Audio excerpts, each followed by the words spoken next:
नमस्कार मित्रांनो, पवित्र प्रणालीमार्फत 2019 मध्ये नियुक्त प्राथमिक पदवीधर शिक्षकांना म्हणजेच जे 6वी ते 8वीवर काम करत आहेत यांना वेतन श्रेणी लागू करण्याच्या बाबतीत सध्या महाराष्ट्र शासनाच्या शिक्षण विभागाच्या मनात बरेचसे संभ्रम आहेत आणि या वेतन श्रेणीच्या संदर्भात आपण जर बघितलं तर पवित्र प्रणालीमार्फत जेही शिक्षक 2019 नंतर नियुक्त झालेले आहेत यांना 6वी ते 8वीवर काम करताना वेतन श्रेणी देताना खूप समस्या निर्माण होतात। तर याच सर्व विषयावर आज एक माहिती मी तुम्हाला देणार आहे। तर पवित्र प्रणालीमार्फत 2019 मध्ये नियुक्त प्राथमिक पदवीधर शिक्षकांना जे इयत्ता 6वी ते 8वीवर शिकवतात यांना लागू करायच्या वेतन श्रेणीबाबत कक्षा अधिकारी शालेय शिक्षण विभाग यांनी एक पत्र 13 फेब्रुवारी 2019 रोजी काढलं होतं। ज्या पत्राची माहिती मी या अगोदर एका व्हिडिओमध्ये दिलेली आहे, याच माहितीची संलग्नित काही माहिती आज मी या व्हिडिओमध्ये देणार आहे। चला तर मग बघूया काय आहे ती माहिती आणि या माहितीच्याद्वारे कोणत्या आस्थापनावर S10 ही वेतन श्रेणी द्यायला हवी आणि कोणत्या आस्थापनांवर S14 ही वेतन श्रेणी द्यायला हवी हे आपल्याला स्पष्ट होतं। चला तर मग बघूया। पवित्र प्रणालीमार्फत 2019 मध्ये नियुक्त प्राथमिक प्रशिक्षित पदवीधर शिक्षकांना वेगवेगळ्या आस्थापनांमध्ये म्हणजेच जिल्हा परिषद, नगर परिषद, महानगरपालिका, खाजगी अनुदानित शाळा अशा वेगवेगळ्या आस्थापनांमध्ये S10 किंवा S14 अशा वेगवेगळ्या वेतन श्रेणी लागू केल्या असल्याच्या शासनास प्राप्त निवेदनाच्या अनुषंगाने शासन नियम निर्णय मधील तरतुदी विचारात घेऊन याबाबत माननीय शिक्षण संचालक यांना स्वयंस्पष्ट अभिप्राय सादर करण्याबाबत कळवले होते। या अनुषंगाने दिनांक 27 जानेवारी 2023 रोजी माननीय शिक्षण संचालक यांनी शासनास अभिप्राय दिले असून त्यानुसार जिल्हा परिषद, महानगरपालिका, नगरपालिका, नगर परिषद, कटक मंडळे या आस्थापनेवरील पवित्र प्रणाली अंतर्गत नियुक्त उमेदवारांना सेवा सातत्य देताना S10 म्हणजेच 29,200 ते 92,300 या वेतन श्रेणीत सेवा सातत्य देता येईल। तसेच खाजगी व्यवस्थापनाच्या शाळेमध्ये नियुक्त प्रवर्गानुसार वेतन श्रेणी देय ठरेल असे अभिप्राय दिले आहे। तर आपल्याला या माहितीद्वारे लक्षात येत आहे की पवित्र प्रणालीमार्फत 2019 मध्ये नियुक्त सर्व शिक्षकांना काही आस्थापनांमध्ये S10 आणि काही आस्थापनांमध्ये S14 अशा वेतन श्रेणी देण्यात आल्या होत्या। कोणत्याही गोष्टीचा अभ्यास न करता या वेतन श्रेणी देण्यात आलेल्या होत्या। तर अशा वेतन श्रेणींचे निवेदन शासनास प्राप्त झाले आणि शासनाने त्यावर मग 27 जानेवारी 2023 रोजी माननीय शिक्षण संचालक यांनी शासनास अभिप्राय दिला आहे की नेमके S10 कोणाला द्यायला हवं आणि S14 कोणाला द्यायला हवं।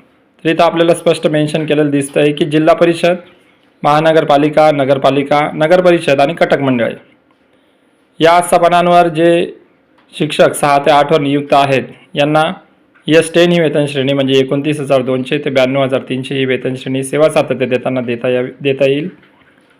आणि त्यांनी स्पष्ट इथं लिहिलेलं आहे की खाजगी व्यवस्थापनाच्या शाळेमध्ये नियुक्त प्रवर्गानुसार वेतन श्रेणी देय ठरेल। म्हणजेच काय, तुम्ही ज्या प्रवर्गावर किंवा ज्या वेतन श्रेणीवर तुमची नियुक्ती झालेली असेल ती वेतन श्रेणी तुम्हाला खाजगी व्यवस्थापनाच्या शाळेत काम करत असताना मिळायलाच पाहिजे असे अभिप्राय इथं शिक्षण संचालक यांनी शासनाच्या आलेल्या अभिप्रायांवरून दिलेले आहेत।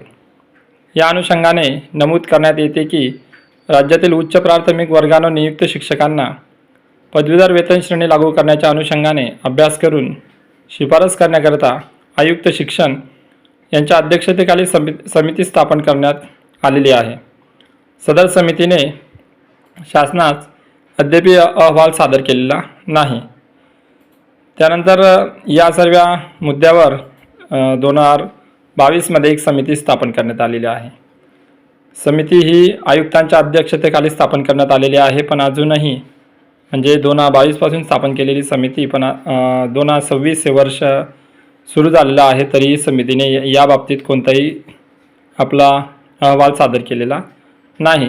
तरी या समितीने अहवाल सादर न केल्यामुळे बऱ्याचशा न्यायालयीन याचिका या मुद्द्यावर वेगवेगळ्या खंडपीठात प्रलंबित आहेत आणि कोर्ट या सर्व न्यायालयीन याचिकांवर एकच म्हणत आहे की समान काम समान वेतन या अनुषंगाने सर्वांना जर पदवीधर शिक्षक म्हणून 6 ते 8 वर नियुक्ती दिली जाते तर त्यांना सर्वांना समान वेतन श्रेणी द्यायला हवी।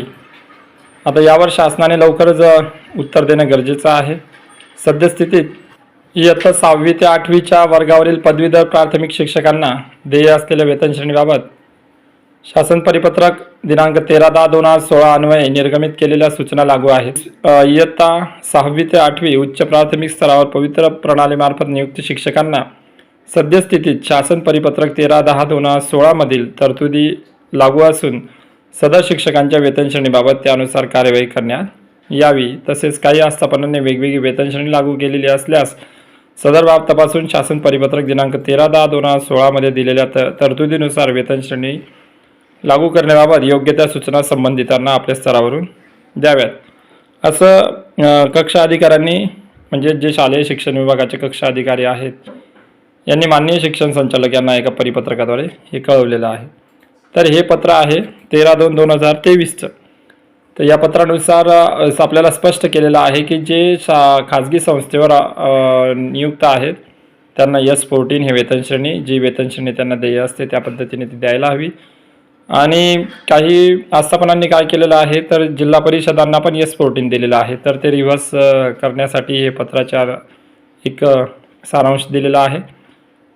माझं तर मत आहे की सर्व नियमांनुसार सर्व 6 ते 8 वर काम करणाऱ्या सर्व पदवीधर शिक्षकांना ज्यांना समान काम करावं लागतं तर समान काम समान वेतन या अनुषंगाने सर्व आस्थापनांवर काम करणाऱ्या सर्वांना सरसकट S14 ही वेतन श्रेणी जर लागू करण्यात आली तर सर्व पदवीधर शिक्षकांवर हा न्याय होईल आणि न्यायाची बाजू त्यांच्यासमोर येईल आणि योग्य तो न्याय मिळून त्यांचं होणारं आर्थिक नुकसान टळेल। तर यासाठी सर्व पदवीधर शिक्षकांनी या गोष्टीचा अभ्यास करणं गरजेचं आहे आणि या गोष्टीसाठी शासनास वारंवार भेटून संबंधित शिक्षणाधिकाऱ्यांना किंवा वेगवेगळ्या स्तरावर या गोष्टीवर लक्ष केंद्रित करायला हवं।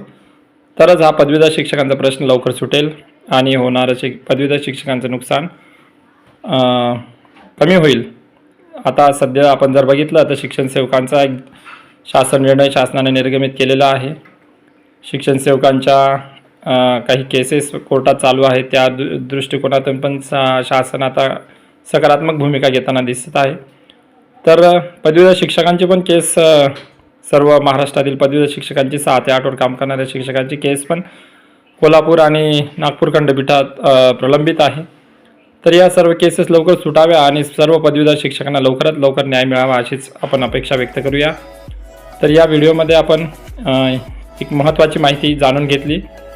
ही माहिती पदवीधर शिक्षक मित्रांपर्यंत ही पोहोचावी आणि सर्वांनी यावर अभ्यास करून एक ठोस निर्णय घ्यावा आणि आपले होणारं नुकसान टाळावं त्यासाठी दिलेली ही माहिती महत्त्वपूर्ण वाटली असेल तर या व्हिडिओला एक लाईक करा, हाईप करा आणि जर हा जो व्हिडिओ आहे हा आपल्या पदवीधर शिक्षक मित्रांपर्यंत पोहोचावा त्यासाठी या व्हिडिओला जास्तीत जास्त शेअर करा आणि अशाच वेतन श्रेणीविषयक वेगवेगळ्या माहितीसाठी चॅनलला सबस्क्राईब करा।